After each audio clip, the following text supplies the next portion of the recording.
일산에 있는 고등학교는 모두 17개입니다. 오늘 설명하는 내용을 보면서 우리 친구들이 고등학교 선택에 있어서 도움이 됐으면 좋겠습니다. 일산 서구에 7개, 일산 동구에 10개 학교가 있습니다. 일산에 있는 학교들은 백성고, 일산 대진고, 세원고, 전체 17개 학교 중에서 3개 학교를 제외하고는 모두 다 공립이라는 특징을 좀 가지고 있고요.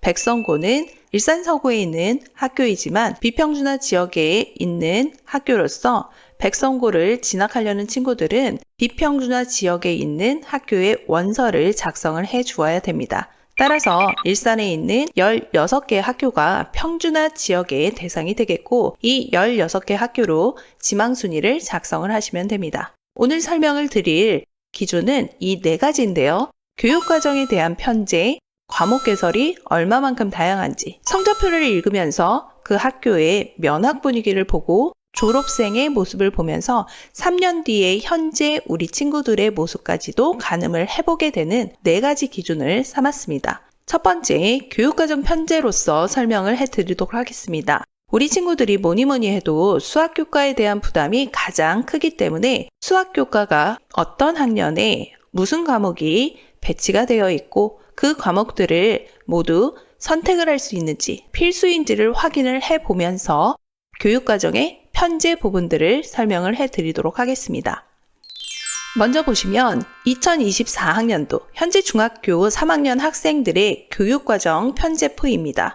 17개 학교 중에서 이 화면에 나와 있는 9개 학교는 확통이 필수인 학교입니다. 가좌, 백송, 주엽, 세원, 저동 이렇게 5개 학교는 2학년 때에 확통 교과를 공부를 하게 됩니다. 수원과 확통, 수투와 확통 이렇게 내신에 대한 학습 부담이 커진다라는 단점이 있겠지만 확통을 수능에서 선택한 친구라고 한다면 2학년 때 내신을 모두 다 마무리하고 3학년 때 수능에 집중할 수 있다라는 장점도 존재를 하게 됩니다.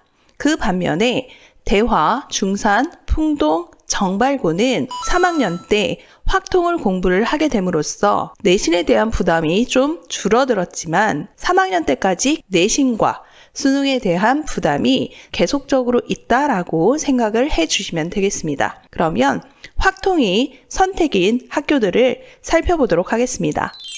확통이 선택인 학교들 중에서 덕이, 안고, 백신고는 2학년 때 기하 교과를 선택을 하고 3학년 때 미적분과 확통을 선택을 하게 됩니다. 확통이 필수인 학교들에 비해서는 학습에 대한 부담이 적게 된다라고 이야기할 수는 있습니다.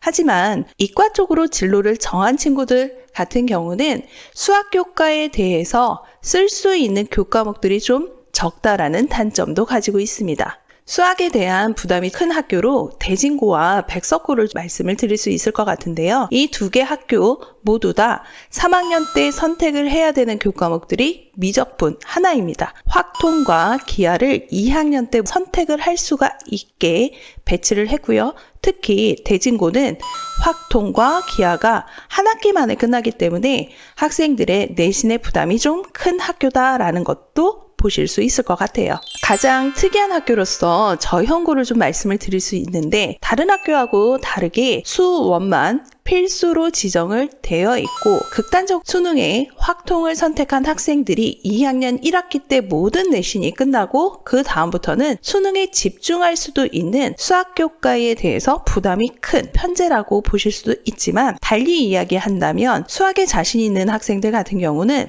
내신을 빠르게 마무리하고 수능에 몰입할 수 있는 교육과정이라고 말씀을 좀 드릴 수도 있을 것 같아요. 백마고와 일산 동고를 확인을 하게 되면 수원과 수투가 모두 다 필수이고요. 백마고 같은 경우에서는 확통, 미적분, 기하를 선택을 할 수 있도록 만들었습니다. 옆에 있는 저형고하고 비교를 했을 때 일산 동고, 백마고는 수학에 대한 부담이 조금 적은 학교다라고 말씀을 좀 드릴 수가 있고요. 일산동고 같은 경우는 수원과 수투 그리고 확통까지 선택을 하게 되면 2학년 때 내신이 끝나는 학생들도 있고 확통을 3학년 때 선택을 하게 되면 3학년까지 내신을 가져갈 수 있어서 수학 교과에 대한 자유도가 높은 시간표라고 평가를 좀 할 수 있을 것 같아요. 수학 교육과정에 대한 각 학교별로 확인을 좀 해봤는데 다른 교과목들 중에서도 특이사항을 좀 말씀드리도록 하겠습니다. 교과과정의 편제에서 우리 학생들이 힘들어하는 과정이 바로 소인수 과목이 개설이 되느냐 안 되느냐입니다. 여기에 나와 있는 학교들은 모두 다 소인수 과목이 개설이 되는 학교들이고요. 또한 온라인과 오프라인을 더불어서 각각의 학교에서 짝을 이루어서 공동교육을 하게 됩니다. 교과목들 개설에 있어서 조금 더 융통성이 있는 학교들이라고 생각을 해볼 수가 있고요. 학생들 중심의 교과 과정을 충분하게 짤 수 있는 학교들을 선택을 하게 된다면 소인수 과목이 개설이 되거나 온 오프라인 공동교육이 가능한 학교를 선택하시는 것도 좋은 방법이라고 생각이 듭니다. 이 부분은 학교별 특이사항입니다. 일산에 있는 학교들 중에서 과학 중점학교는 동구에 2개, 서구에 2개, 총 4개의 학교가 있습니다. 과학중점학교, 과학중점반에 들어가기를 희망하는 친구들은 이 4개의 학교 중에서 선별을 하시면 되는데 실제 과학중점반에 들어간 학생들의 만족도가 매우 높은 편입니다. 물론 과학중점반에 들어가서 학습 부담이 굉장히 심하다라고 이야기하는 친구들도 있지만 학습 역량을 쌓기에는 아주 좋은 교과 프로그램이라고 말씀을 드릴 수 있습니다. 대화, 대진, 중산, 저연, 백석고 역시도 학교별로 특이사항이 있으니 우리 학생한테 필요한 프로그램에 맞춰서 학교를 선택하시는 것도 추천드리도록 하겠습니다. 이번에 설명드릴 부분들은 성적표입니다. 자료는 학교 알림이에 공개된 자료입니다. 현재 고등학교 1학년 학생들의 1학기 수학 학업 성취도에 대한 17개 학교를 비교를 했습니다. 이 평균과 표준 편차도 아주 중요하지만 성취도별 분포 비율을 조금 더 눈여겨 봐주셨으면 좋겠습니다. 이는 60점 미만의 학생들이 얼마만큼 들어가 있는지를 확인할 수 있는 자료입니다. 성취도별 분포 비율에서 A에서부터 D까지 보다도 이 부분을 확인을 좀 해주시면 학교의 학습 분위기에 대한 것들을 간접적이지만 단적으로 보실 수 있는 자료라는 것을 아실 수가 있을 것 같아요. 대진고와 대학고를 보게 되면 평균이 어느 정도 비슷한 학교이긴 하지만 표준 편차에서 차이가 나고 대학원은 치도가 2인 학생이 거의 30%에 달한다라는 것도 보실 수가 있습니다. 일산 동구는 거의 40% 가까이 되는 학생들이 2가 되는데 과학 중점 학교이기 때문에 수학과 과학을 잘하는 친구와 그렇지 못한 친구들이 양극화로 나눠져 있다라는 것도 보실 수 있을 것 같아요. 그래서 학업 성취도에 대한 부분들을 보시면서 면학 분위기를 간접적이지만 객관적인 자료로서 확인을 좀 하실 수가 있다라는 거죠. 일산 서구에 있는 학교들이고요. 동구에 있는 학교들을 비교해 보도록 하겠습니다.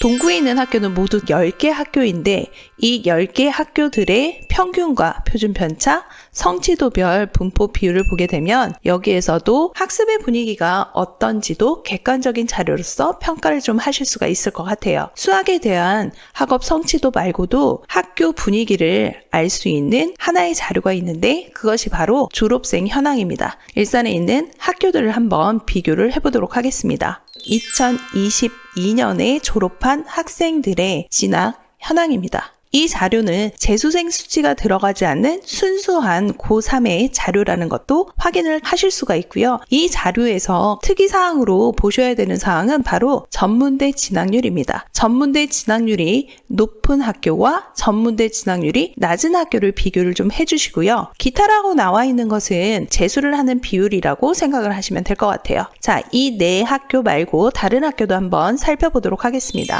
일산 동고에서부터 주엽, 중산, 백성고의 자료입니다. 일산 동고는 전문대 진학률이 화면에 있는 학교들하고 비교했을 때도 매우 높다라는 것도 확인이 좀 가능하겠고요. 다음 학교들 백마, 백석, 백신, 세원고를 보더라도 전문대 진학률과 대학 진학률 그리고 기타에 들어가 있는 각각의 비율들을 확인을 해볼 수도 있습니다. 마지막 자료입니다.